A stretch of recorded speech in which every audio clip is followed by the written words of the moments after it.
गेल्या 15 वर्षापासून रखडलेला, कोकणाच्या लोकांनी दिवस रात्र विचारलेला, प्रत्येक गणपती, प्रत्येक शिमगा, प्रत्येक सुट्टीला मनातला एकच प्रश्न, मुंबई गोवा महामार्ग कधी पूर्ण होणार?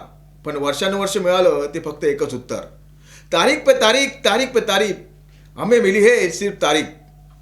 प्रवासाचा त्रास, खड्ड्यांचा राग, तासन तास वाहतूक, हा रस्ता म्हणजे कोकणवासियांसाठी एक अखंड परीक्षा झाली होती. देशभर नवे महामार्ग तयार झाले, सुरूही झाले, पण मुंबई गोवा तो मात्र अजूनही अर्धवटच.